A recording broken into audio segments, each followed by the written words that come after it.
Está no ar o BatoCast.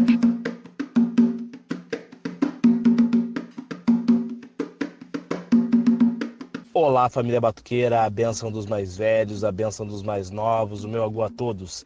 Sejam todos bem-vindos a mais um episódio do BatoCast, o podcast da família batuqueira.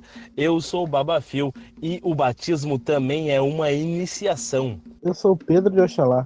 O Oxalá da Calunga, e qual é a necessidade de iniciar uma criança na religião?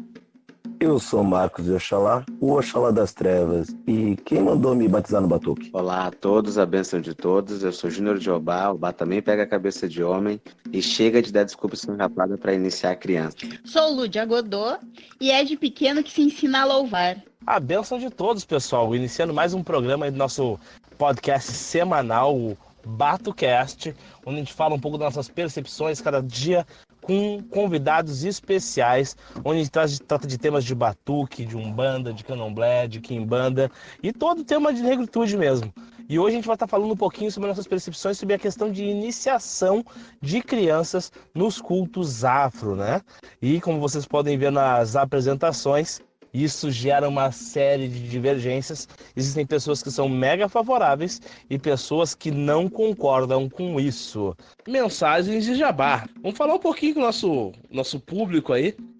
Pessoal, você sabia que você pode nos mandar mensagem nas nossas redes sociais, inclusive YouTube, e também e-mail para batocast@batuquers.com.br com perguntas, opiniões, sugestões para nossos programas? Daí a gente lê aqui esse quadro especial diretamente para você. Então, bora lá. Nos mande sua mensagem contendo o seu nome e cidade com o título BatoCast, como fez o nosso amigo Santin CWB lá no nosso YouTube. Vou ler a mensagem dele aqui, Charles. Eu não cheguei a ver isso aí, Ju. Dá uma olhada aqui então, muito legal. Vou dar uma olhadinha. Vamos ver. Parabéns pela iniciativa. A formação do Batuque RS tem raízes profundas nos antigos cultos Nagô do Recife. Significativo número de escravos foram vendidos a charqueadas em Pelotas. Esses negros se juntaram a negros oriundos de África que davam entrada via Porto de Rio Grande e de forma clandestina via Tramandaí. A nação Oió, a nação Nagô de Rio Grande, o Jejivodum Nagô guardam muitos elementos iorubano e beninenses. Pierre Verger, quando esteve em Porto Alegre, visitou o finado Ayrton Paixão da nação Ijexá e se admirou dizendo: são Iorubá e Fon arcaicos do interior da Nigéria e do Benin. O batuque precisa voltar às suas origens e ouvir os mais velhos. Não precisamos de liturgia alheia para termos legitimação. Valeu, Santin. Valeu mesmo pela mensagem. A gente concorda plenamente com essa tua mensagem aí. Isso é muito importante. O Santin está comentando o nosso primeiro podcast, onde a gente fala sobre a origem do batuque. Isso é muito legal, pessoal. Se inspire no Santin aí para mandar mensagens para nós. A gente lê aqui, seleciona e lê todas elas aqui dentro do nosso podcast do Batuque RS. Quero saber uma coisa. Onde é que eu clico pra curtir umas 100 vezes esse comentário? Bah, cara, só entrar lá no Ficou nosso bom. canal do YouTube Ficou bom. Ficou do bom. BatoCast. E também você pode nos ouvir em vários lugares, né, Charles? Sim, nós temos aí o BatoCast aí está no Spotify, Deezer e outros sites de streaming. Ah, show de bola. Charles, vamos falar um pouquinho dos nossos produtos aí? Bora. O que nós temos lá na nossa loja virtual, então, Charles? Na loja virtual, nós temos lá diversos produtos para atender a nossa comunidade religiosa, né? Nós temos canecas de polímero e cerâmica exclusivas para o seu orixá, com estampas exclusivas, né, do Batuque RS. Só complementar aí, Charles. Para quem não conhece, polímero é um plástico especialmente duro. Para caso você queira dar para sua criança e coisa e tal, não ter problema de quebrar e se machucar. Também nós temos alguns materiais aí para atender o povo de Quimbanda, né? Nós temos chapéus, nós temos taços, nós temos kits para pombagira e outras coisas mais que a gente vai adicionando com o passar do tempo aí para atender a nossa comunidade religiosa. Show de bola. Aproveitando aí, Babafio, o jabá aqui imposto, nos fala um pouquinho sobre a equipe de tamboreiros aí do Batuque RS, por favor. Claro, com certeza. Agora você, nosso ouvinte, pode contratar a equipe de tamboreiros do Batuque RS. Toque com responsabilidade, respeito, cadência e comprometimento. Você pode ver um pouquinho do nosso trabalho diretamente no nosso canal do YouTube, youtube.com/batuquers, numa playlist especial com a Reza dos Orixás, com algumas gravações caseiras e outras de estúdio. E Charles, já que eles vão contratar tamboreiro, por que eles não contratam também a nossa cobertura fotográfica? Sim, exatamente. Nós temos aí um serviço de cobertura fotográfica para sua festividade, seja ele batuque, seja festa de umbanda, seja quimbanda, independente, né? Qualquer evento religioso, festividade religiosa em si. Né? A partir de cada evento, normalmente nós entregamos ao cliente 300 ou mais fotos, né? Dependendo da situação. Também lembrando que a gente faz uma triagem nessas fotos, né? Porque a gente sabe que algumas vezes, algumas fotos que a gente tira, o pessoal pisca o olho. Faz aquela careta. Sai numa pose que não ficou legal. Então a gente passa para o cliente. Antes de ser divulgadas as fotos, a gente passa para o cliente, a gente fala com ele, a gente passa, a gente tirou tais fotos, a gente dá uma tratada nas fotos, só quais fotos tu quer que seja divulgado. A gente pega essas fotos, a gente dá uma tratada nelas, porque algumas vezes a gente vai tirar uma foto, ela sai um pouco escura, ela sai um pouco clara, às vezes a maquiagem que a pessoa está usando sobressai demais na hora do flash, então a gente a gente trata com carinho essas fotos aí para ficar nos trinques para o pessoal gostar. A gente faz para a sua festividade ser registrada do jeito que o cliente e a casa gostam, né? Respeitando a tradição dele. Show de bola. Também aí, Babafio, podia falar um pouquinho aí pro pessoal sobre os anúncios dentro da rede Batuque RS, pro pessoal que nos ouve, né? Claro, velho. Já que a gente tá fazendo nosso jabá aqui, vamos abrir esse espaço também pro nosso ouvinte fazer o seu jabá do seu produto ou serviço religioso. Então, por último, mais ou menos importante, assim como estamos fazendo aqui, você pode aproveitar para anunciar nossas redes no Facebook, Twitter, Instagram, com a confecção de uma arte visual digital totalmente personalizada para cada uma das nossas redes. E também para anunciar no nosso site e, por que não, aqui no podcast, né? Exato. E tudo isso sob uma forma de pagamento muito flexível. Muito? Olha, exagerando, é bem flexível. Para quem não conhece, nós estamos aqui aceitando, nós estamos trabalhando com a PagSeguro, que nada mais é do que um intermediador de pagamentos, né, que pertence ao grupo UOL, que está bem constituado aí no mercado, né? Assim, dando total segurança necessária para uma compra segura com a gente, né? Tá, mas Charles, e se eu não tenho cartão de crédito? Ah, sim. O PagSeguro aceita essas bandeiras mais famosinhas, né, que a gente conhece aí. Cielo, Mastercard, Diners, Amex, Hipercar. PagSeguro você pode realizar pagamentos com boleto, transferência bancária para Itaú, Bradesco e Banrisul. Também, se você não tem cartão de crédito, não quiser trabalhar com não quiser efetuar seu pagamento na PagSeguro, você pode entrar na nossa loja e efetuar a transferência bancária para alguns bancos. Nesse caso, a gente está trabalhando com Caixa Econômica Federal, Banco Inter e Nubank. Olha só, cara. Então não tem desculpa, né? Não. E tem mais uma novidade aí, Babafio. Sabe qual é que é? Mais coisa. Cartão de crédito, transferência bancária, depósito, boleto. O que mais tem aí, cara? A gente está aceitando pagamento via PicPay. PicPay, cara. PicPay. O PicPay, você pode fazer o pagamento dentro do aplicativo, né? E você pode fazer o pagamento usando o saldo do PicPay que você tenha lá, oriundo de outra transação, você tem recebido uma transferência dentro do PicPay, ou, se você quiser, você pode usar seu cartão de crédito com toda a comodidade que precisa. Show de bola, hein, Charles? E aí, ouvinte, ficou interessado? Então, entre em contato nas nossas redes sociais ou através do nosso telefone e WhatsApp 51 98061. E não se esqueça, acesse batuquers.com.br e para nossos produtos acesse a loja.batuquers.com.br. E vamos ao nosso assunto de hoje, né, Charles? Bora, vamos lá. Eu fui iniciado muito jovem, meu primeiro contato com a religião foi aos 5 anos de idade e acabei sendo iniciado aos 8. Então, eu não vejo isso como algo prejudicial. Na verdade, como meu bordão diz já, né, é comum na sociedade brasileira que nós iniciemos nossos filhos na religião católica com a maior naturalidade do mundo. Então, particularmente, eu não consigo compreender o porquê que seria diferente um batismo, uma iniciação na nossa religião. Por que na nossa religião não pode batizar, não pode entrar enquanto jovem? E em qualquer outra religião nós obrigamos, não perguntamos, não esperamos crescer nossas crianças para batizar, né? Isso é um questionamento que eu sempre faço, né? Porque, por exemplo, se a gente for pegar a própria história do cristianismo, Cristo foi batizado depois de adulto. Então, por que nossas crianças têm que ser batizadas na igreja, ainda jovens, antes de ter qualquer nível de consciência daquilo que está acontecendo? E quando se fala em iniciar uma criança no batuque, aí é o bicho de sete cabeças. Aí o mundo acabou. O que vocês pensam em relação a isso, pessoal? Eu sempre tive contato com a religião, né? Sempre frequentei a religião, mas a minha iniciação veio com os 16 anos. Eu fui iniciado pela minha avó carnal, né? Minha mãe, que atualmente é minha mãe de santo. E ela sempre me ensinou que a religião é uma responsabilidade. A religião não teria um espaço tão grande para uma criança ter uma responsabilidade tão grande, né? Já que para nós a religião é uma responsabilidade, é um fardo bem grande a se seguir, né? Eu não sei, mas qual religião que não é uma responsabilidade, Pedro? De acordo, seria mais do tratamento ao santo, né? O tratamento com orixá, tratamento do santo, por essas coisas.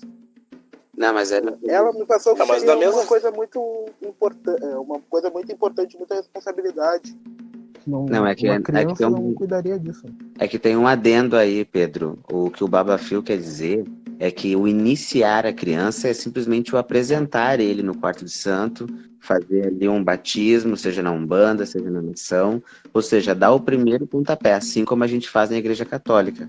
E no caso, está pensando em iniciar a criança como se fosse fazer uma obrigação, já de bori de aves, bori de quatro pés e assim por diante. Esse sim é um fardo muito grande a se carregar. Agora, a iniciação, ela tem que se dar desde o início, até porque a gente não pode perder as rédeas dos nossos próprios filhos. Né? Até eu faço um adendo, né? Qual seria o ponto que seria mais próximo do batismo católico no batuque? Na minha concepção, o sanapismo ou o oribibox são obrigações muito parecidas, teriam, para mim, o batismo no batuque. O que vocês acham? Vocês concordam, discordam? Ou a própria lavagem de cabeça, né? A lavagem de cabeça seria um batismo no batuque. No caso, o Mieró coberto, para mim, já serve. Aqui em casa, o meu filho, por exemplo, ele tem só uma segurança, né? Desculpa. Ele tem uma segurança e nós tratamos como se fosse uma obrigação de bori. Não tem diferença disso. Ele cuida da quartinha dele, ele sabe que ele tem que bater cabeça da forma correta, porque nós já sabemos qual é o orixá de cabeça dele. Eu considero que essa questão que o pessoal fala tanto de a responsabilidade, né? Mas toda religião, ela tem suas responsabilidades, né? O problema é o peso que nós damos à nossa responsabilidade em relação às demais. Mas se nós falarmos com uma família que seja de católicos praticantes, por exemplo, é obrigatório ir à missa todo domingo, é obrigatório fazer catequese, é obrigatório fazer crisma, é obrigatório passar por uma série de processos que não deixam de ser os nossos graus iniciáticos dentro do batuque, né? Então, na minha concepção, toda religião tem responsabilidade para aquele que vai ser praticante. O problema é que nós talvez alenquemos acima de qualquer outra religião as responsabilidades que nós deveremos ter. E um grande fator que não se leva em consideração é que enquanto a criança não atinge uma idade onde ela consiga ter domínio de muitas coisas, os responsáveis por aquilo são os pais.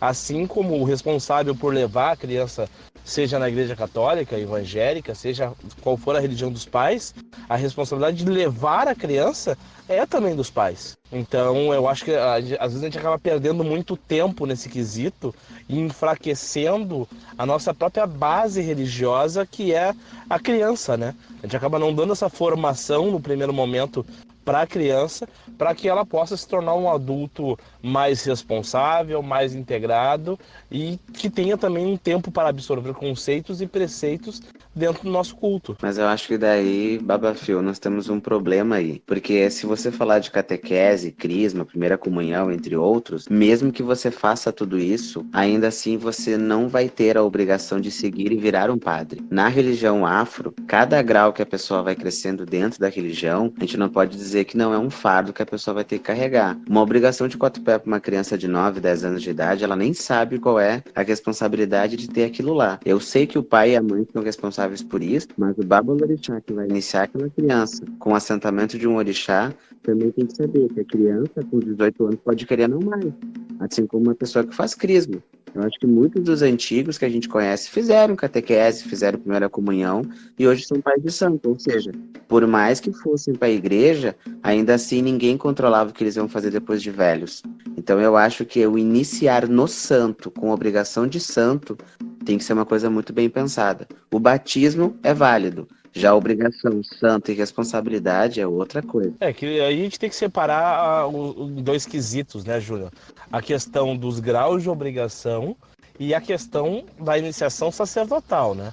A questão do sacerdócio, ela deveria ser separada também para nós. As pessoas acabam hoje se iniciando para tornarem-se sacerdotes. E isso, às vezes, na minha concepção, é equívoco. Porque se nós formos ver antigamente, quantas foram as pessoas que fizeram um bori aribibó, bori de aves, bori de meio 4 pés, bori de 4 pés e nunca sentaram o seu santo e mantiveram isso para sempre, até o final da sua vida, e nunca se tornaram sacerdotes, né? Da mesma maneira que a pessoa que vai fazer catequese, vai fazer crisma, vai fazer todo o processo, não necessariamente precisa virar padre, né? Ela só vai chegar até determinado ponto dos graus iniciáticos daquela religião, do processo daquela religião, e vai parar por ali porque não tem uma vocação sacerdotal, né? E aquele que tem uma vocação sacerdotal dentro do batuque, aí sim vai assentar santo, vai aumentar o urumalé e coisa e tal, e aí automaticamente vai ter uma idade um pouco mais avançada para que ele mesmo possa tomar essa decisão. Né? Da mesma maneira que o homem que vai se tornar padre, ele vai tomar a decisão de entrar para o seminário. Não é algo imposto, né? E quem vai fazer catequese não entra para catequese já pensando em se tornar padre. Entendeu? Então acho que essas duas coisas elas têm que ser separadas, né? A questão da iniciação e a questão do sacerdócio. Perfeito, assim mesmo. Essa questão da iniciação, ela é bem complicada, é uma coisa que tem que ser bem explicada para a criança, para ela começar a ter noção daquilo que ela está entrando, né? De uma certa forma, das responsabilidades que ela vai estar adquirindo, e quanto maior ela vai ficando, maior a responsabilidade que ela vai estar tendo dentro da religião. A questão da responsabilidade é sempre aquilo que é algo que vem surgindo gradualmente, né, cara? É algo que vai despertando o interesse, entendeu? Porque que acontece? Claro, muitas pessoas, e a grande maioria nos dias de hoje, elas acabam despertando esse interesse depois de adultos.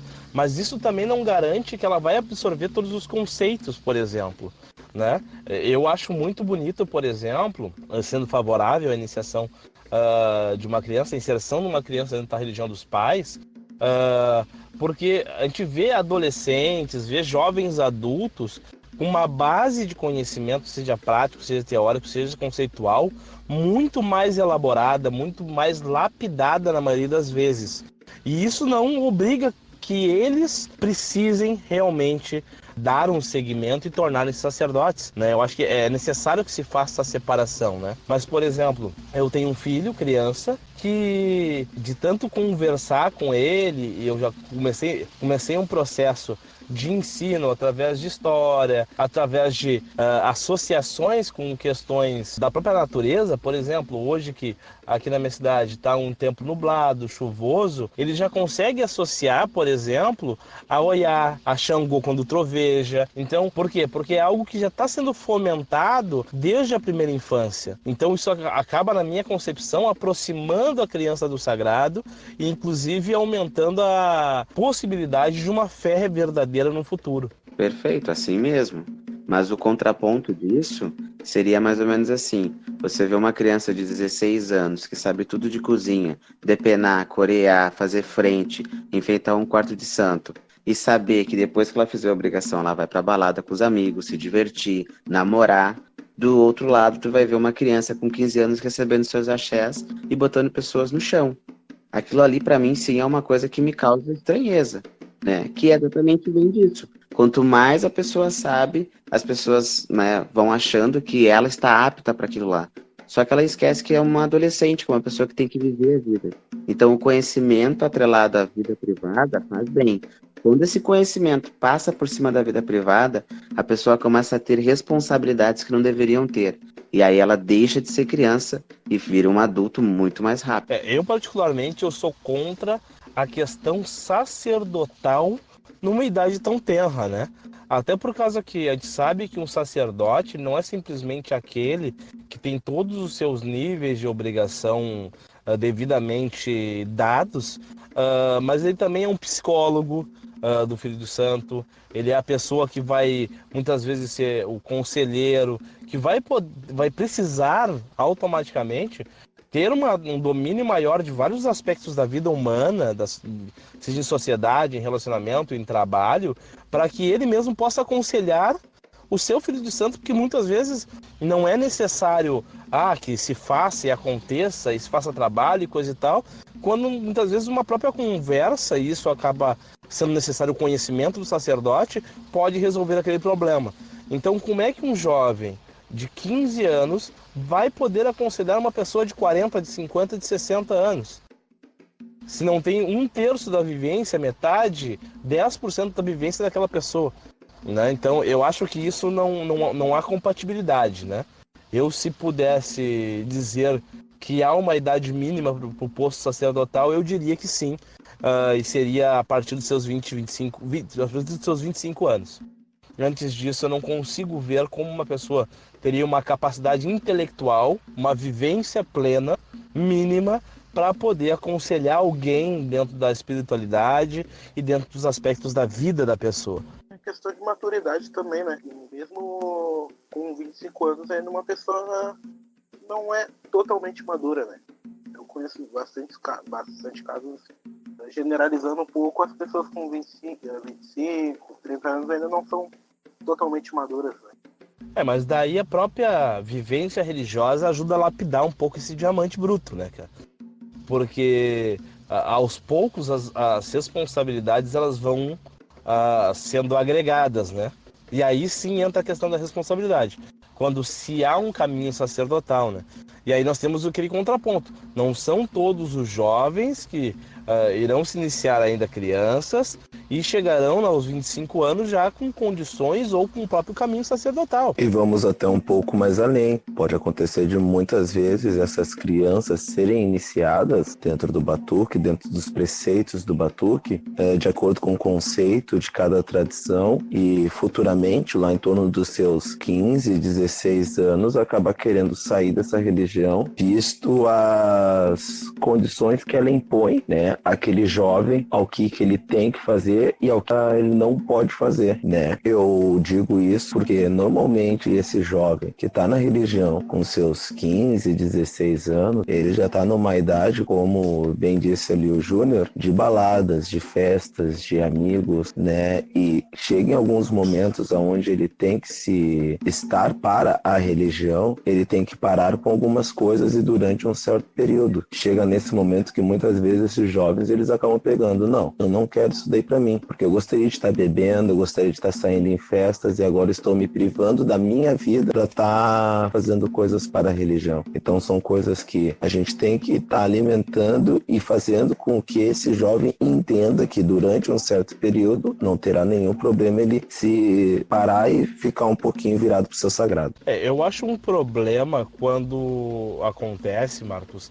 de a religião cercear totalmente toda a juventude, toda a infância de alguém, e aí, inclusive a vida adulta, entendeu? Quando a religião, tirando para os sacerdotes, que daí é uma escolha de dedicar-se uma boa parte do seu tempo ao sagrado, eu acho bem complicado essa obrigação, essa obrigatoriedade de que o jovem lá na sua idade de sair, de curtir, tenha que estar em tudo que é de obrigação na casa de santo. Assim como acontece em outras religiões, apesar de eu não achar tão estranho. Porque se algum de vocês aqui já participou de grupos de jovens de outras religiões, isso é bastante comum, entendeu? O núcleo jovem daquela religião se unir para outros propósitos. Então eles curtem uma juventude diferente, né? Eles curtem esse período de uma maneira diferente. Seja em encontro jovem, seja em retiro espiritual. Então é uma outra maneira de viver o mesmo período daquele que está bebendo, que está saindo e coisa e tal. E a gente não pode desconsiderar que isso também é uma fase boa, né? A gente não pode dizer que apenas sair e beber é algo obrigatório do jovem. Tem outras dezenas de coisas que ele pode passar, que ele pode ter experiências super positivas, que não seja simplesmente beber e sair. Eu acho que isso aí tudo que vocês estão falando entra muito na história do livre-arbítrio. E o que eu penso a respeito disso? Eu tive contato com religião aos meus 3 anos de idade. Então, o que eu penso a respeito disso, e vi muitos jovens também terem contato muito novos, e que hoje todos estamos dentro das casas de religião. Podemos ter saído em algum momento, mas nunca nos distanciamos. Nós sempre estivemos dentro daquela doutrina. Então a gente aproveitava o que tinha que aproveitar, enfim, mas sempre estivemos dentro da doutrina. E isso que eu acho mais importante. O jovem vai ter o seu livre-arbítrio, ele vai ir, ele vai voltar, apesar da obrigatoriedade, só que eu penso que isso vai ficar dentro do coração dele como uma sementinha. No momento que ele amadurecer um pouco mais, que ele chegar na fase adulta, ele vai lembrar de tudo aquilo que ele passava e vai ter um respeito maior, vai ter vai parar para pensar. E eu nunca conheci uma pessoa que tenha conhecido as doutrinas do Batuque e tenha, mesmo que tenha saído, se divertido, aproveitado a vida, não vamos longe, se drogado e outras cocitas más, que não tenha voltado para dentro da casa e ficado ali com todo respeito e de repente até mesmo seguir os dogmas de uma forma que se tornou até mesmo pai ou mãe de santo. Perfeito, Lu, perfeito. Eu acho que aqui num grupo de nós aqui, eu acho que a grande maioria teve um contato, né, pelo que eu conheço de vocês, com a religião ainda muito jovem. E eu, por exemplo, tive 2 períodos da minha vida onde eu tive uma me afastei por escolha e a outra eu me afastei pela maneira que a minha vida estava naquele período, né? Esse meu primeiro período de afastamento foi na pré-adolescência ali, onde eu tinha vários amigos que estavam frequentando a igreja católica, que estavam fazendo primeira comunhão, então o meu grupo de bairro acabou me arrastando, né, para aquilo e me oportunizou conhecer um universo diferente. E dentro da minha casa de santo eu nunca fui impedido a fazer isso. Nunca foi me martelado, ter que voltar, tu não pode participar. Pelo contrário, eu era incentivado a conhecer e automaticamente isso me traz uma experiência, uma bagagem diferenciada. Então eu participei de grupo de jovem, eu participei de retiro espiritual católico, eu participei de vários processos, né? Inclusive pensei na ideia de inclusive me tornar padre nesse período. Porque eu estava inserido dentro desse contexto dos meus amigos. Então na minha pré-adolescência, onde já tinham vários amigos já bebendo, vários amigos fumando, eu estava inserido nesse contexto cristão, católico, sendo que eu já tinha sido iniciado. Passa esse primeiro período de 1 ano, 2 no máximo, e eu começo a me aprofundar naquela religiosidade e descubro que aquilo não é para mim. Mas eu tive essa liberdade de fazer outras coisas. E o meu segundo período foi durante o Exército Brasileiro. Me alistei no serviço militar obrigatório, acabei entrando pro Exército e durante o período que eu fiquei nas Forças Armadas, eu não tinha tempo de cumprir com meus preceitos religiosos, mesmo já tendo voltado para minha religião de origem, né? Mas eu não tinha tempo. O meu trabalho me exigia exigia que eu tivesse uma dedicação além da conta para com aquilo, e muito pouco me sobrava tempo para que eu cumprisse com todos os meus preceitos. E a religião não me prejudicou por conta disso. Então, a partir desta ótica, eu consigo observar que não é prejudicial uma iniciação jovem e que não vai gerar problemas para aquele jovem. Bem como eu não acredito que a saída da religião por aquele jovem, ou seja, qual pessoa for, será algo extremamente prejudicial, que a pessoa será eternamente cobrada, será obrigada a voltar, né? Isso é algo que eu desenvolvi com a minha visão de mundo afro-religioso. E posteriormente estudando, tendo acesso a alguns materiais de África, de Urubalândia, eu me deparei com um texto que dizia que mesmo, acho que se não me engano de Ifá, que dizia que mesmo quando nós abandonamos a nossa religião, é porque nós estamos predestinados a isso, né? Em África acontece muito das pessoas abandonarem a religião tribal, matriz, para virarem muçulmanos, que é a religião da maioria. E mesmo assim eles acreditam que era destino daquela pessoa sair, e não que aquela pessoa vai ser punida pelo orixá eternamente por conta daquilo. Sim, eu concordo aqui com as colocações tuas, Babafio. Até faço uma brincadeira à parte, que bom que tu não viraste padre, porque senão nós não teríamos o Pietro aqui para nos incomodar. Mas vamos lá. Eu iniciei a minha vida religiosa a partir do catolicismo. Então fui batizado na Igreja Católica, fiz todos os preceitos daqueles pedidos dentro da Igreja Católica, de catequese, primeira comunhão e crisma. Mas, antes desse período de catequese e crisma, tive meu primeiro contato com a religião aos 2 anos, na casa de finado Paivani de Oxalá, que morava no Partenon, fazendo um sanapismo, né, devido a um problema de saúde que eu tinha na época. O meu bordão inicial é mais virado não somente para a questão das crianças iniciadas no batuque, mas num todo. Por quê? No meu ponto de vista, eu vejo como uma falta de maturidade para as crianças entenderem aquilo no qual elas estão entrando, principalmente por parte dos seus responsáveis, quando acabam empurrando goela abaixo aquilo, dizendo que isso é o bom para ti. Né? Eu digo isso porque eu fiz parte por um lado da minha família, lado maternal, ele é um lado muito católico, apostólico, romano. Né? Então, apesar de haver um respeito contra as outras religiões, a verdade absoluta impera dentro daquilo que há dentro da Igreja Católica.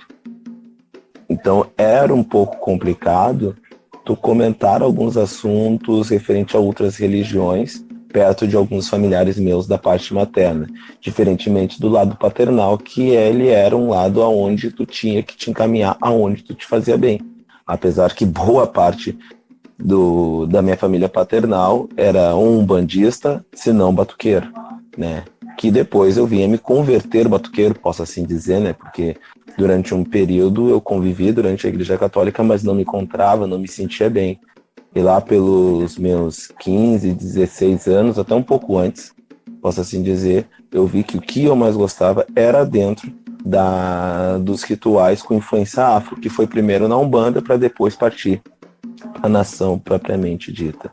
Então eu vejo a questão da criança dentro da religiosidade é onde os seus responsáveis eles têm que ter um certo tato quanto a essa questão de empurrar a elas que ali elas têm que seguir. Deixar o leque mostrando o que é a nossa religião e que ela veja com seus próprios olhos o que são as outras religiões, ela vê o que é bom para si. Fazendo um adendo ali onde o Mano Marcos colocou agora, não seria necessário de nossa parte, né, termos também uma formação de bons babalorixás e alorixás que pudessem passar para essa criança um conhecimento ao qual, né, ela poderia se inspirar e saber que ela pode sair, que ela pode voltar, que ela pode descobrir o mundo e que a casa vai estar sempre aberta. Hoje nós temos alguns babalorixás e alorixás que literalmente tocam terror nas pessoas. Que tipo, se tu sair eu vou te pegar, se tu sair tu nunca mais aparece aqui, eu vou jogar tuas coisas fora, fazem ereção de filhos vivos, no qual muitas pessoas acham que a religião é só maldade. Né? Nós temos bons exemplos, é como eu sempre digo, fui criado numa vila ruim e sou uma boa pessoa, mas quantos outros não estiveram lá e são más pessoas? Então, assim, nós precisamos de sempre ter boas pessoas, bons valorixás e alorixás que possam dar para essa criança iniciada um bom caminho. E às vezes é aí que está o grande problema. A gente forma a gente muito rápido, né, que não tem discernimento, que não tem uma sabedoria para passar para essa criança, e essa criança, quando tem uma dúvida, ela precisa procurar um pai de santo desses, ele pega e devolve para ela como se fosse um karma, como se fosse uma coisa, ó, se tu sair vão te buscar, se tu tropeçar na rua, a culpa é do teu santo. Quem sabe não seríamos nós também os culpados de termos esses babalorixás no qual nós entregamos nossos filhos, e aí vira essa bola de neve que nós temos hoje. Concordo, desculpa, Phil, mas é só um adendo não, uma continuação que o Júnior me fez ter uma retrospectiva e nessa parte tu entra na história, Phil.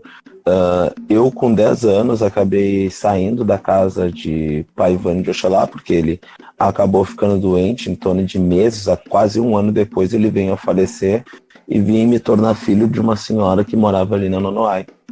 E quando eu resolvi sair, abandonar a religião, por assim dizer, né, entre aspas, porque creio que a partir do momento que tu acaba tendo um contato com os orixás, eles nunca vão te abandonar, eles vão respeitar, e é como o Phil falou em um dos dizeres de África, acaba sendo uma coisa, como é que é?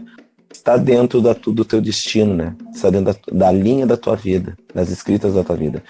Enfim, então me afastei, fiquei um tempinho fora, e essas palavras que o Júnior falou foi o que eu escutei dessa Ialorixá na época, que tu vai voltar se arrastando, porque os orixás vão fazer tu sentir porque tu tá abandonando eles, então acaba tendo um terror, e eu agora não coloco nem na criança, também coloco jovem, né?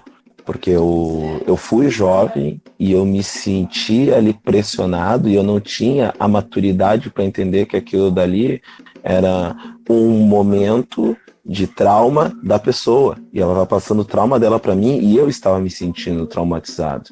Por que eu falei que o Phil entra nessa história?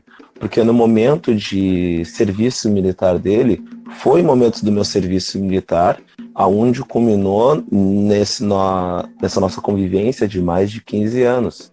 E ele, dentro daquele período afastado da religião, e mesmo assim estando dentro dela, começou a me passar coisas de que uma coisa é religião, outra coisa são pessoas dentro da religião.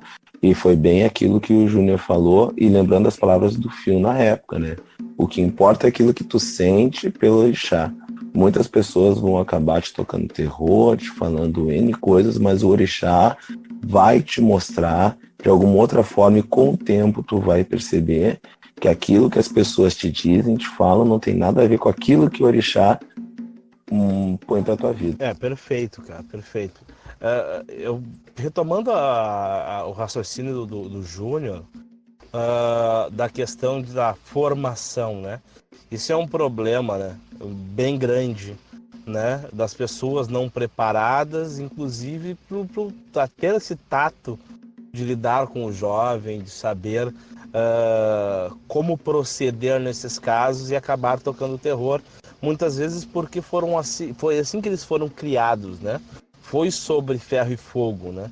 Mas da mesma maneira que a criação de outrora não é a mesma de hoje dentro da sociedade, há de se modernizar, e muito se modernizou, em alguns pontos negativamente, em outros pontos positivamente dentro da própria afro-religiosidade, né? Mas essa questão, né, ela vai muito da necessidade, do próprio raciocínio, ou até dessas conversas que a gente tem e acaba externando, para o sacerdote mudar o seu pensamento, ou analisar o seu modo de agir em relação aos seus iniciados.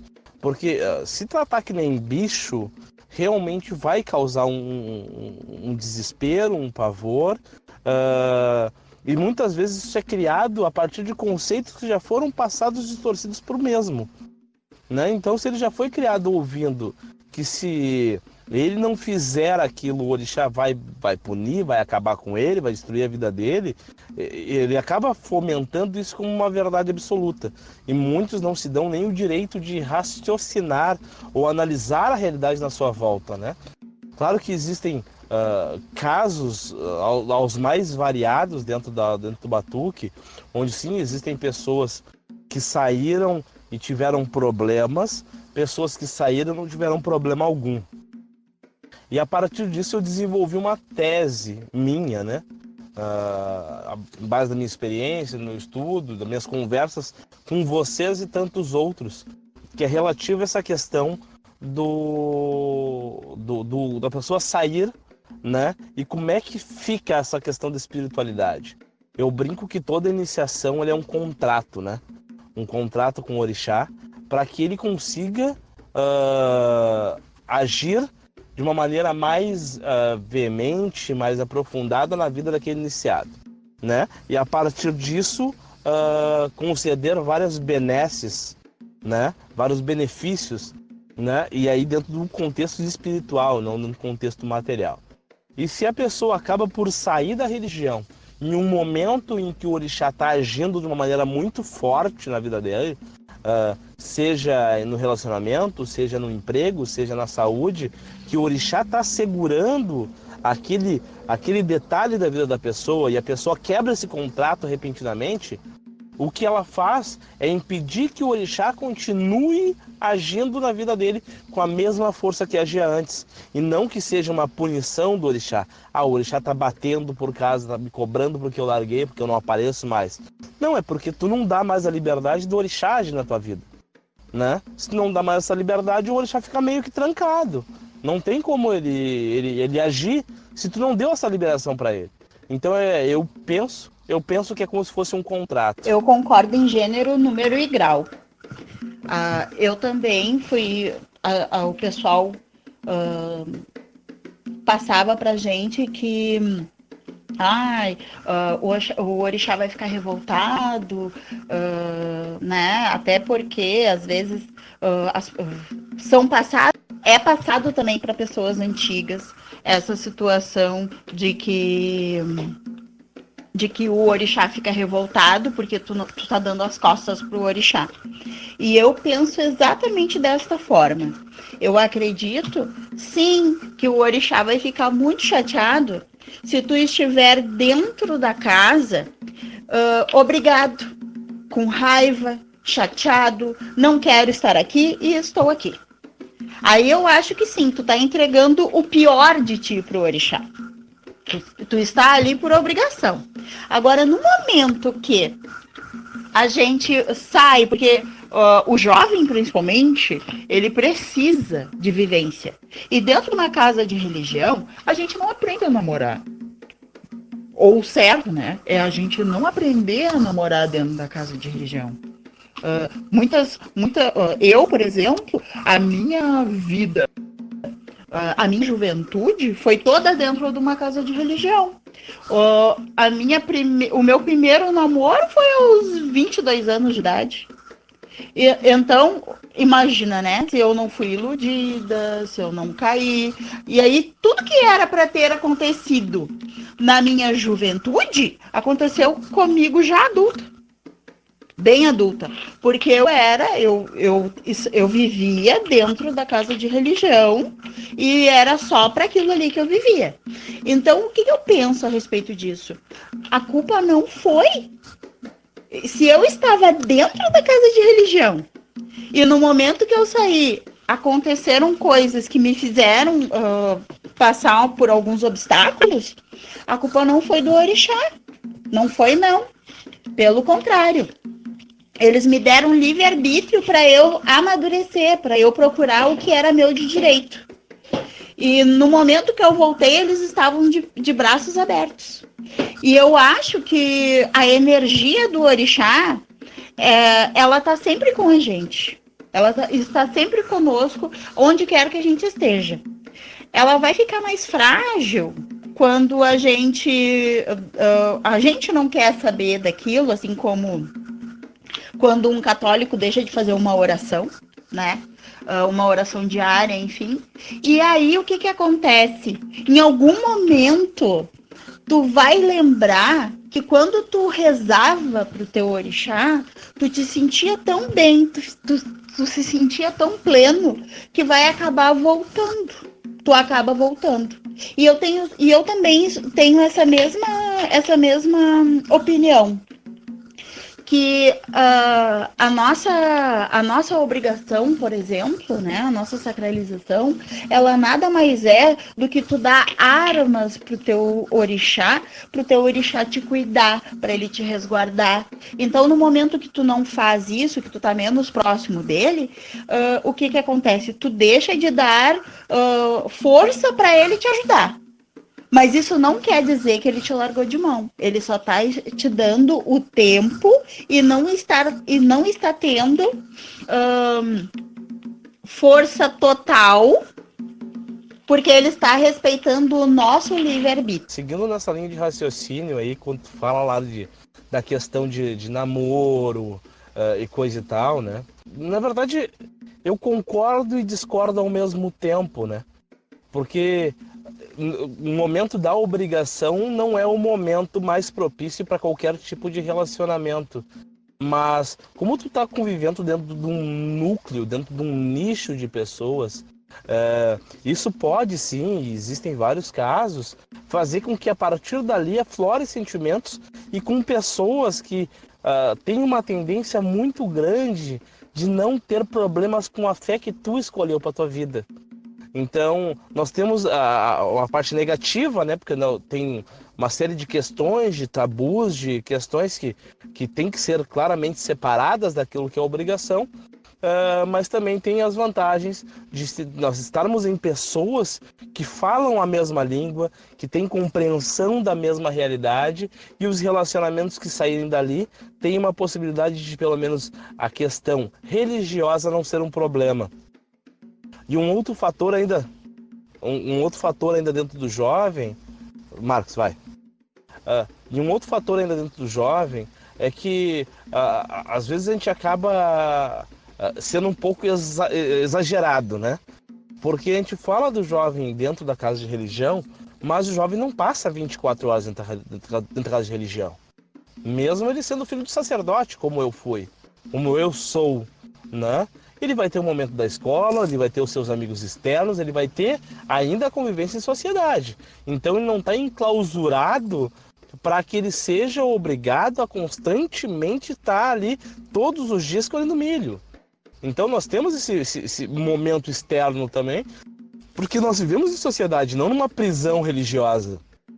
Né? Então, eu vou dizer que a gente ainda tem oportunidades externas, contatos externos, como qualquer outra religião, né? De termos as mesmas vivências de qualquer outro, dentro de uma outra ótica religiosa, é claro. Seguindo essa linha de raciocínio e colocando algumas coisas aqui para a gente ter um pensamento aqui bem bacana, essa questão do jovem de não conviver dentro da casa de religião, tanto quanto um religioso assíduo, um sacerdote, é um fato, porém vem de novo aquilo que eu comentei anteriormente, o tato do sacerdote para com esse jovem. Por quê? Porque o jovem vai para a escola, ele tem convivência com amigos dele, sejam ele da mesma religião dele ou não, porém o período que ele está dentro da casa de religião, alguns sacerdotes acabam sufocando aquele jovem durante aquele período. Então eu vejo dentro dessa situação que o tato do sacerdote com o jovem deve de ser assim, muito maior, muito mais cuidadoso para com o adulto, devido à sua maturidade, devido àquele momento que o jovem está vivendo. Porque o jovem já tem uma noção que durante um certo período, principalmente em períodos de obrigações, né, o jovem vai ter que se restringir a algumas situações, né? E por isso que eu falo nessa preocupação, porque isso é o que expulsa o jovem da nossa religião e faz com que, dependendo, esse mesmo jovem que, por hora, em algum momento, ele poderia estar amando aquilo que ele está fazendo, daqui a pouco ele é o mesmo que está dando paulada em cima daquela religião que um dia ele cultuou, o tão famoso, está cuspindo no prato que um dia o alimentou, né? Então, eu vejo isso também um grande cuidado por parte dos sacerdotes para com o jovem. Colocando uma observação em cima do que o Mano Marcos colocou agora, vou passar para vocês uma situação real que eu vivenciei. Uma menina estava precisando de uma ajuda espiritual, ela estava tendo alguns problemas, que ela se sentia mal na escola, se sentia mal em casa. Fomos até lá para verificar o que estava passando com a criança. Então, nós descobrimos que a criança estava passando por digamos que um pequeno problema de espiritualidade no qual se manifestava nela em momentos inoportunos. E aí a gente verificou que a menina tinha dado início, né, com seus 12 anos, estava com seus 15 anos, e algumas coisas estavam acontecendo. Partindo desse princípio, a gente perguntou para ela o que estava acontecendo, se ela queria pelo menos fazer uma limpeza ou algo assim. E ela chorava e ninguém conseguia entender o porquê. Aí uma outra pessoa que estava acompanhando a situação sentou, pegou na mão dela, conversou com calma e perguntou o que estava acontecendo. E aí descobrimos nós que o namorado dela era um namorado evangélico, no qual ele levou ela para um culto de descarrego e aconteceu o que aconteceu. E de lá as manifestações começaram a ficar muito maiores. E aí então nós percebemos que a nossa religião ela é muito boa. Ela sempre é boazinha. Ela deixa a pessoa fazer o que quer, ela diz que se o orixá for cobrar, ele vai cobrar, enquanto a religião dos outros nos ataca, nos degrine, vem para cima de nós. Então, quem sabe não seria a hora desse jovem ter um momento seu com a nossa religião do outro lado também, né? Quem sabe a gente não poderia, quem sabe, incentivar os nossos também a terem contatos com outros da nossa própria religião. O que nós vemos todos os dias é esse jovem conhecendo pessoas de outras religiões, em outros momentos, de outras situações, e a gente fica ali incentivando paz, amor e prosperidade, enquanto do outro lado as pessoas veem como se fosse uma coisa ruim, né? Então, quem é a tua mulher, filho? É a Juliana. A Juliana, ela é batuqueira? Não, ela não é batuqueira. Então talvez não seja uma boa pessoa. E aí, o que acontece? O nosso jovem se sente desmerecido. Tanto é que quando eles chegam lá nos seus 18, 20 anos, vão procurar um emprego e eles vão assinar num papel qual é a sua religião, eles botam católico. Porque parte do nosso jovem o incentivo para falar externamente que deseja, que é e gosta de ser batuqueiro. Mas do jeito que a gente vai montando os nossos sacerdócios, não acontece. E uma coisa que o Júnior falou, acho que também é bem interessante ver, e acredito que todos nós passamos por isso, nessa questão de entrevistas de emprego, principalmente quando tu tem que, descrever a tua história, na maioria delas, digo pelo menos por mim, não tem a opção de religiosidade afro-religiosa. Tinha espírita, né? E que tu acaba te obrigando a colocar espírita, e eu passei a experiência de uma entrevista que eu acabei sendo contratado, né? E que até fiquei surpreso na época de me perguntarem que lado espiritual era esse no qual eu cultuava. Eu falei, na época eu estava mesmo com uma certa vergonha, não minto, e dizer, eu cultuo o que a gente chama de Umbanda. E a pessoa dizer, eu também sou. Né? Então, acabou sendo um ponto positivo que as pessoas, o jovem acaba vendo isso como um ponto negativo, mas fazendo adendo nessa questão que o Júnior falou, o que acaba faltando também para nosso jovem é aquilo que as igrejas católicas e evangélicas fazem muito. O que eu e o Phil relatou um tempo atrás, a gente passou esses grupos de jovens dessas religiões, o Batuque deveria também ter, entendeu? E para isso acontecer, tem que ter uma empatia da casa do Marcos com a casa do Phil, com a casa do Júnior, com a casa da Lu, com a casa do Pedro, entendeu? E a gente pegar nossos jovens e a gente fazer uma conversa com eles, repassar algumas coisas e mostrar que esses jovens não estão sozinhos, entendeu? Não é somente aquele jovem, somente daquele núcleo religioso ali, daquela família religiosa deles. Existem pessoas também de 12, 13, 14, 15 anos, também lá na casa do Júnior, também lá na casa do Phil, mostrar para eles que existe um público muito grande de jovens e de crianças ao redor dele. Mano, mas nós temos um projeto assim, né? Esse projeto que é o projeto Seminário dos Jovens do Axé. É que esse projeto ele é existente, eu sei que ele é um projeto que, podemos dizer assim, que ele está se engateando.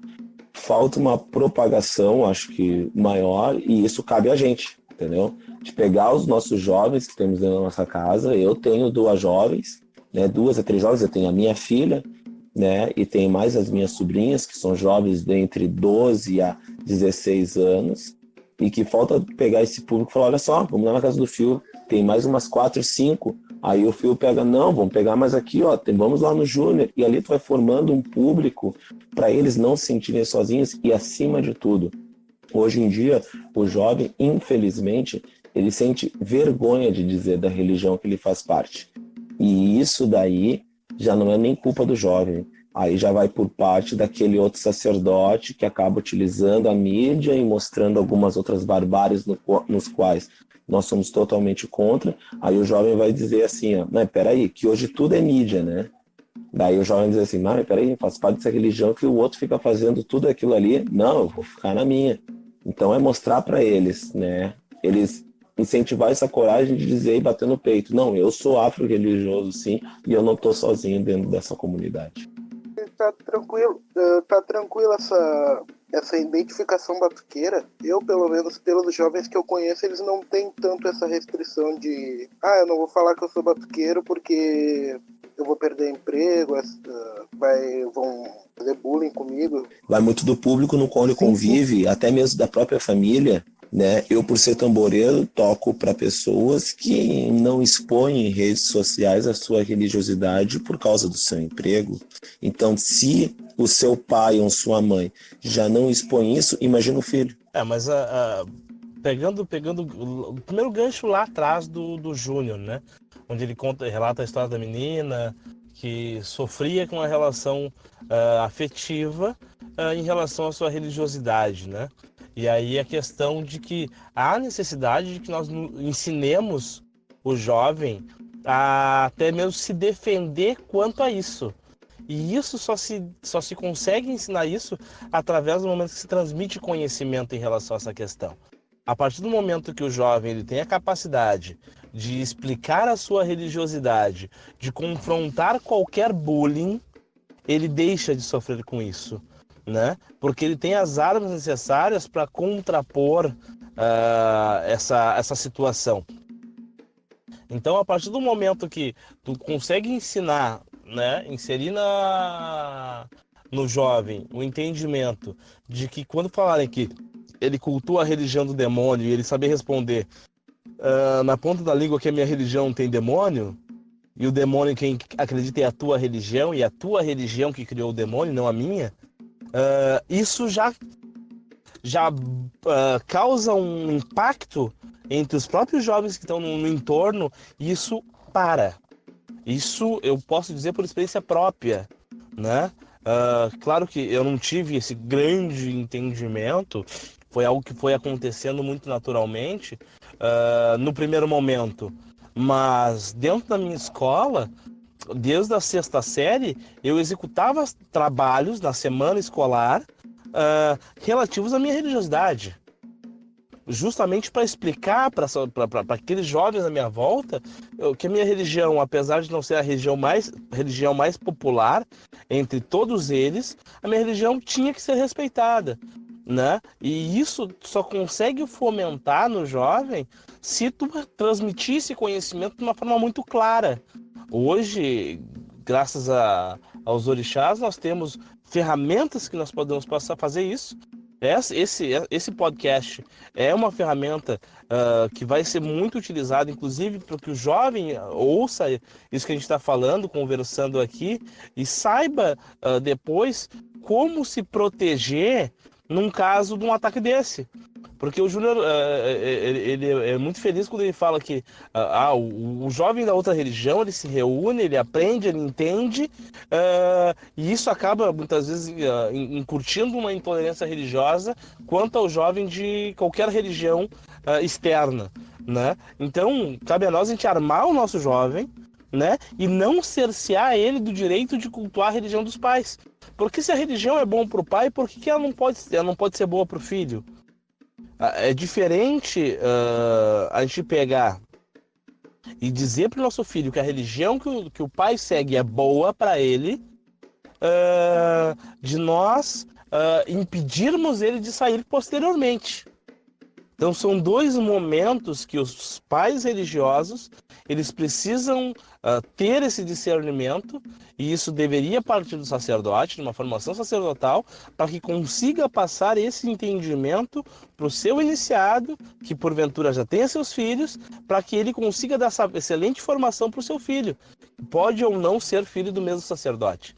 Então, há essa necessidade também de tu transmitir esse conhecimento para que o jovem consiga, não vou nem dizer atacar, mas se proteger dessas situações que a sociedade de base cristã acaba incidindo sobre nós, né? Da mesma maneira que o jovem negro, ele precisa ter esse aceite à própria negritude, a sua própria raça, se empoderar daquilo que ele nasceu, né?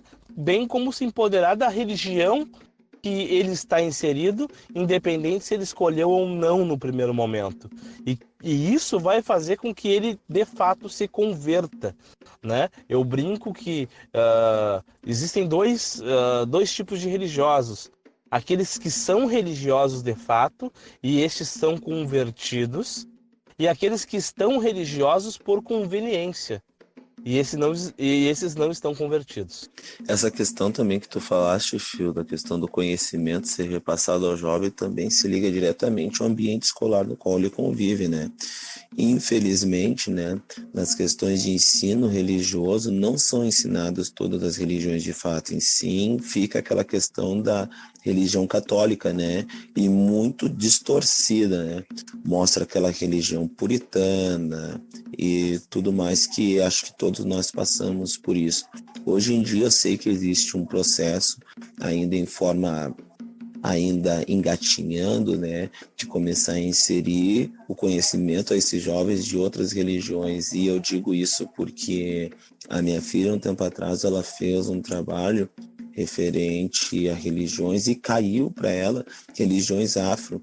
E tu vê no olhar da criança que ela cultua uma religião que tenha influência afro, podemos dizer umbanda, assim, que ela é mais umbandista do que batuqueira nesse caso, mas tu vê aquela felicidade que a criança tem em falar da religião dela e sem ter medo, entendeu? E também parte isso por parte desses professores em fazer com que os outros alunos respeitem, e para os outros alunos respeitarem é isso, tu começar a passar para eles um pouquinho de cada religião, assim tu fomenta aquela criança a ele ser um jovem não intolerante, né? Que ele só fica com uma opinião, né? E hoje em dia, infelizmente, a gente está muito polarizado, né? Não só nessa questão política, mas nessa questão religiosa. Em alguns aspectos, a gente acaba estando virados que somente aquilo que eu convivo é o certo, o restante é errado.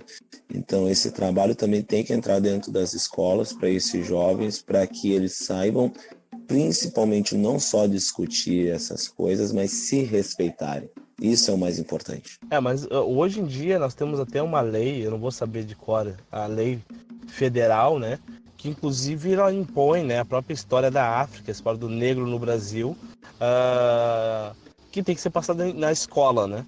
O que nós não temos hoje é um currículo escolar, e eu quero trazer aí num próximo podcast aí o professor Wagner e a professora Caroline, né? Ela não tem hoje um material, a própria formação, afinal, boa parte dos professores existentes hoje são formados há 20, 30, 40, 50 anos atrás, onde não existia já essa lei, então eles não têm essa preparação para passar este conhecimento para o próprio jovem, né? Da existência da religião do negro, da importância do respeito à religião de origem negra.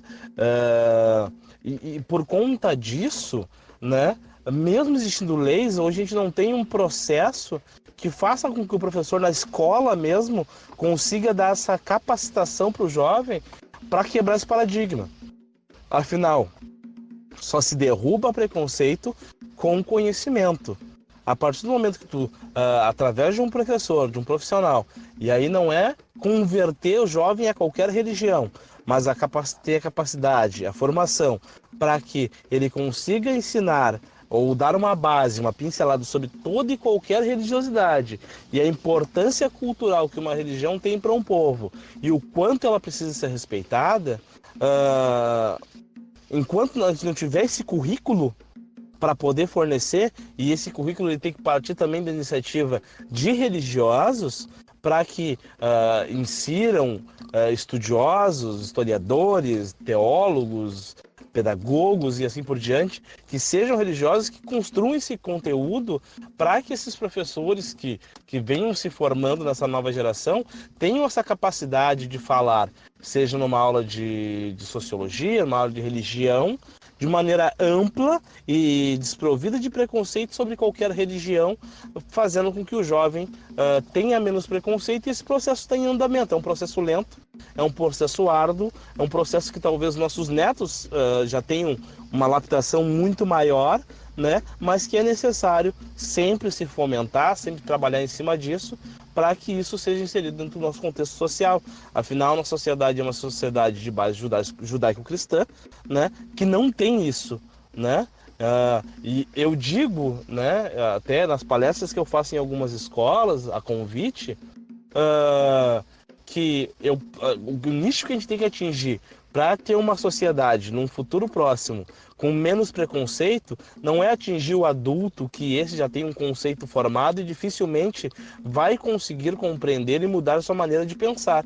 E sim atingir o jovem e despertar a curiosidade para que ele, através da sua curiosidade, desmonte esse preconceito. Chega a ser engraçado porque a gente vê no currículo escolar mitologia grega, mitologia egípcia, mitologia de qualquer outra cultura e não veja mitologia africana. Então isso é necessário também ter no currículo escolar para que o jovem, ao ver Iemanjá no livro escolar e ver Poseidon no livro escolar e ver Anubis no livro escolar, lá na frente não tenha preconceito com a menina ou menino que seja filho de Iemanjá na escola. Porque ele está inserido, porque ele viu lá sobre Jesus, sobre Zeus, sobre Thor, sobre Anubis e sobre Iemanjá. Então isso também é importante, entendeu? Porque ele não vai ter preconceito com Jesus, porque lá no livro escolar estava Jesus dito. Como vai ter qualquer outro deus de qualquer outra mitologia ou cultura em geral. Então, isso, na minha concepção, também isso é importante.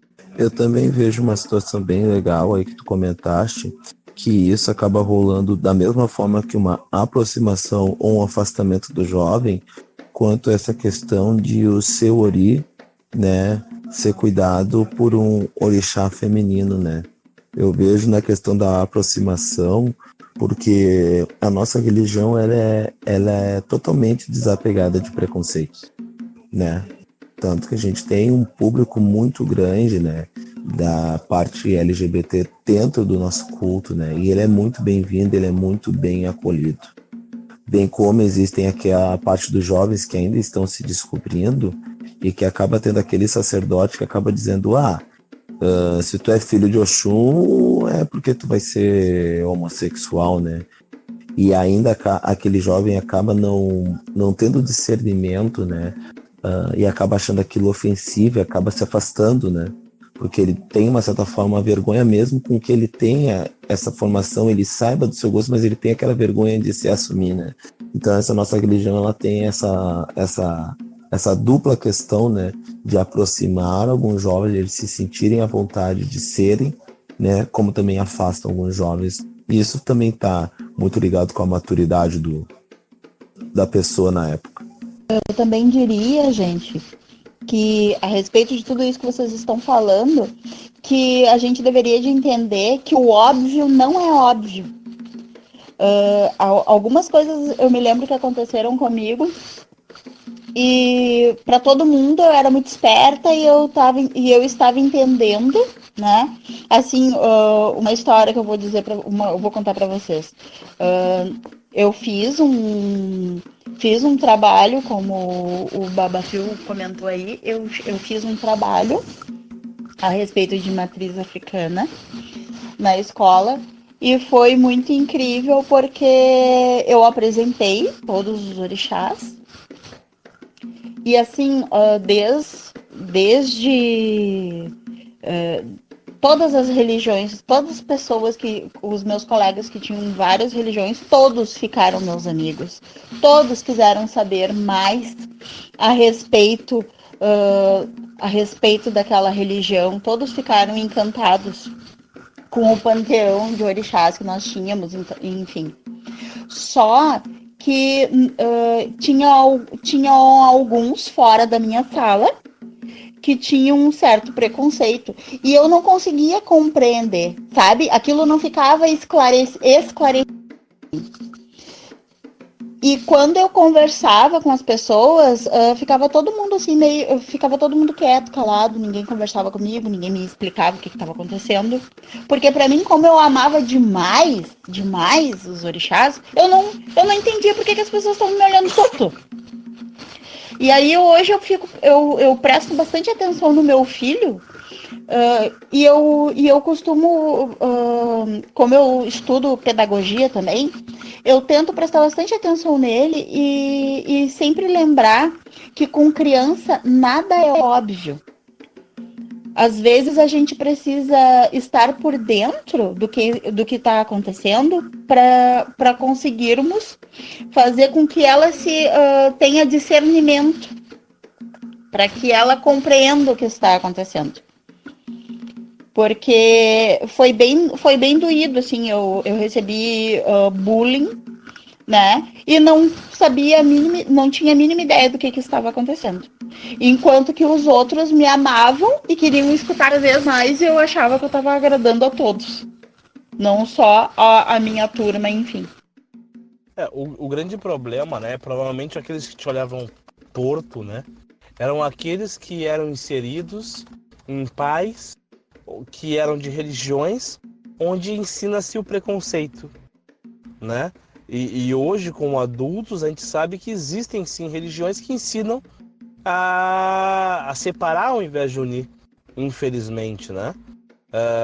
E daí aquele jovem que está inserido nesse contexto, que aprendeu a ser preconceituoso em casa, aprendeu a ser intolerante lá no culto que pratica, ele acaba muitas vezes praticando isso mesmo sem saber o porquê que ele está fazendo aquilo. Mas ele já foi doutrinado desde bebê a não gostar do outro, independente de conhecimento. E por isso que eu acho importante, Lu, tratar nesse jovem, na infância, na juventude, ali no período vou brincar ali do ensino fundamental, tratar essas questões, entendeu? Porque tu gera um jovem, um ensino médio mais curioso, e essa curiosidade leva ele a pesquisar, a entender, a ir atrás, mesmo não abandonando sua religião. Tu gera um adulto com menos preconceito, porque ele tem entendimento daquilo que ele está passando, daquilo que está acontecendo, daquilo que é o outro, e automaticamente tende a passar para o seu filho, mesmo não saindo da sua religião, de uma maneira diferente. Ele tem que respeitar o outro. Eu tenho amigos aí que hoje professam outra fé, uma fé que é conhecida por muitos como uma fé intolerante, coisa e tal, mas por terem se criado comigo, não conseguem ter preconceito comigo, com os meus pares, e não ensinam seus filhos a terem preconceito. Por quê? Porque conviveram lá na infância comigo, né? Mostrando, sem vergonha da minha religião, mostrando, explicando, porque eles não compreendiam o que era aquilo. Eles vinham de famílias que não compreendiam o que era aquilo, por que era diferente. Então é importante que cada vez mais nós trabalhemos em cima disso, né? E não privemos nossas crianças de professarem a mesma fé que nós temos como boa para nós. Afinal de contas, se é boa para nós, por que vai ser ruim para o nosso filho? E antes de concluir essa parte, né, voltando para o aspecto da iniciação, tudo isso que eu falo não é dentro de um incentivo para o apronte turbo de criança. Nesse sentido, eu sou contrário, né? A criança nasceu, com 2 anos, 3 anos de idade, já tem búzio e faca. Para mim não faz sentido também. Pai de Santo Kids. Pai de Santo Kids. A minha mãe deixa. Pois então, eu também acredito nisso. Eu também não sou. Eu não gosto, eu não consigo imaginar uma criança tendo tudo isso, né? Por cima de si, assim, porque eu acho que é bastante responsabilidade também. Mas o que eu acho muito lindo, que foi a forma como eu fui ensinada. Eu nasci dentro de uma família de religião, de uma família religiosa. A minha família carnal era religiosa. Então, a forma como eu aprendi, eu tive a sorte também de ter uma tia pedagoga, que ela era minha madrinha. E o que acontece? Ela tratava as crianças com muito respeito, com muito amor, com tudo de bom, assim. E então, gente, assim, ó, foi a parte mais mágica da vida foi esta. E todas as pessoas que passaram pela nossa casa, que eram vários jovenzinhos, não era um ou era dois, eram cerca de 6, 10 criancinhas, todos estão inseridos nesse contexto de muitos de nós não somos pais de santo ainda ou mães de santo. Nós temos uma noção de responsabilidade da religião, que a gente compreende que o nosso orixá tem que pedir. É o nosso orixá no búzio que vai delegar o momento que eu vou fazer, que eu vou me aprontar, que eu vou ter mais 2, 3 santos, que esses santos são necessários na minha vida. Então, tudo isso, eu acho que nos ensinou a autorresponsabilidade, o respeito, a dignidade dentro do contexto religioso também. Perfeito, Lu, perfeito. O que a gente não pode incentivar é formar jovens infantes religiosos, né? Infantes de infantil, de crianças que peguem armas, e aí o búzio e o obé e o búzio, eles são armas religiosas, sem poderem manipular, sem saberem manipular, sem terem a capacidade de manipular aquelas ferramentas, porque exige que tenha-se um conhecimento muito grande para isso. Não entra na minha cabeça, né? Claro, a gente vai dizer que tem um caso, exceção da exceção da exceção, mas daí é exceção. O problema é quando essa exceção vira regra, né? Como a gente tem visto muito nos dias de hoje. Só para dizer que o meu filho, ele é pronto. Meu filho já tem faca. E eu não acredito que seja tantos os casos possíveis como se vê nos dias de hoje. Uma vez, em cima disso aí, eu estava conversando com uma pessoa bem antiga, e ela pegou e disse assim para mim: sabe por quê que antigamente, bem lá nos tempos dos primórdios, as pessoas não gostavam que os filhos delas fossem ensinados por elas mesmas? Ou seja, o teu filho teria que ser iniciado por uma outra pessoa, assim como o meu filho não seria iniciado por mim, seria iniciado por uma outra pessoa. Porque as pessoas tinham a visão de que quando é filho carnal, quando é alguém muito próximo, a pessoa afrouxa. Então acontece esses aprontos com 10, 11 anos, aí tu vai perguntar: quem foi que te deu esses teus axés? Foi minha avó, mas era por saúde. Eu tava para morrer e meu pai me deu com 8 anos. Esse tipo de coisa que vai levando a gente a ver que, às vezes, não é via de regra. Os antigos têm um pouco de razão. Não, mas eu concordo. E daí vem da capacidade individual de cada um, né? E da própria formação sacerdotal de enxergar isso, né? Por exemplo, eu sou de uma família de 4 irmãos, onde o único iniciado fui eu. O único que deu caminho sacerdotal fui eu, entendeu? Então vai muito também do sacerdote saber até onde, e também verificar realmente com o orixá aquele que precisa ser iniciado, aquele que vai ter um caminho religioso, vai ter um caminho sacerdotal. Isso independente se é filho carnal ou se é filho de santo, né? Só que infelizmente hoje em dia parece que a regra é ter um monte de filho de santo que seja pai de santo, né? E quanto mais cedo, melhor, porque daí tu se torna avô, bisavô, tataravô, pentavô de santo muito cedo. E isso parece que é um motivo de orgulho, né? Quando muitas vezes tu tem quantidade e não tem qualidade. E aí a gente começa a ver uma pluralidade que não deveria existir, né? É que também vem muito daquela questão do ego, né? O ter mais, o ser mais, né? Por isso essa questão de iniciar várias pessoas. Mas voltando um pouquinho ao assunto que a gente estava falando sobre a iniciação desses jovens e das crianças, né? Todos esses assuntos que nós aqui estamos pautando, né? Faz com que a criança tenha mais vontade, né? De ser de religião de matriz afro, quando ela acaba vendo em todos os ambientes onde ela convive alguma coisa, né? Eu vejo, né, que fica muito mais fácil para uma criança quando ela acaba nascendo dentro de um ambiente de religião afro, né? Quando essa criança acaba nascendo num ambiente, eu digo, tipo meu, aonde tem uma divisão que uma parte é afro e outra parte não é, acaba ficando complicado, né? Porque tu já tem meio que, entre aspas, uma guerra dentro da família, né? Então tu acaba vendo qual é o lado que tu mais te identifica. Aí vai da questão do sentimento teu para com aquela religião. Eu estava apenas colocando uma observação ali em cima. Por exemplo, assim, né?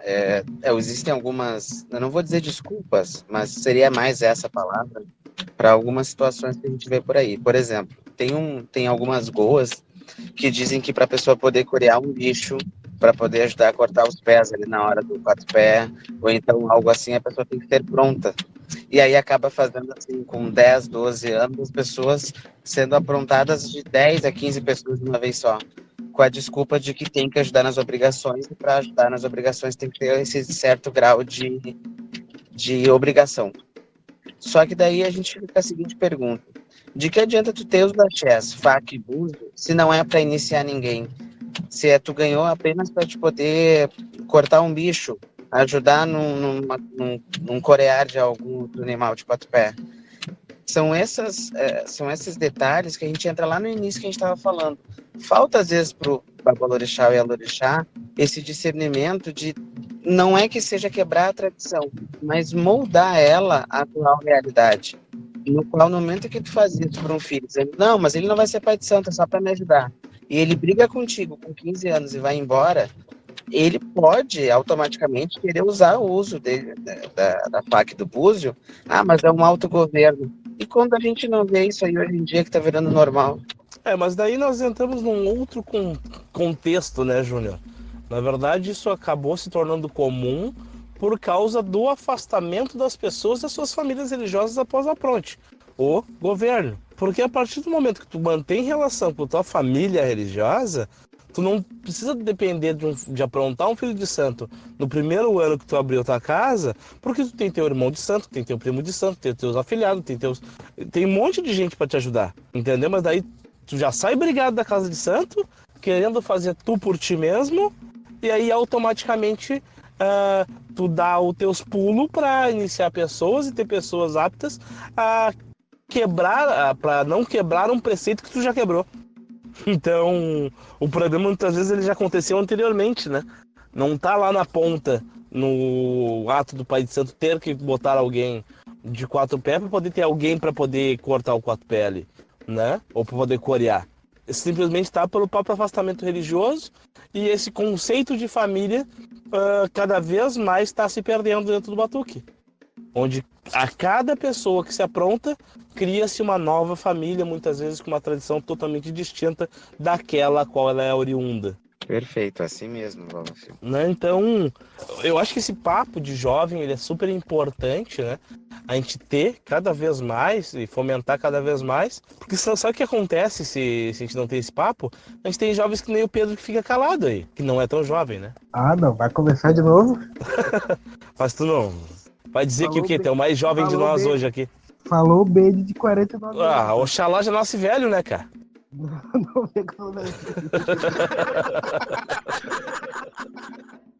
Você acaba de ouvir o Batucast, o podcast da família batuqueira, editado por Batuque RS, divulgando a religião afro para simpatizantes e iniciados.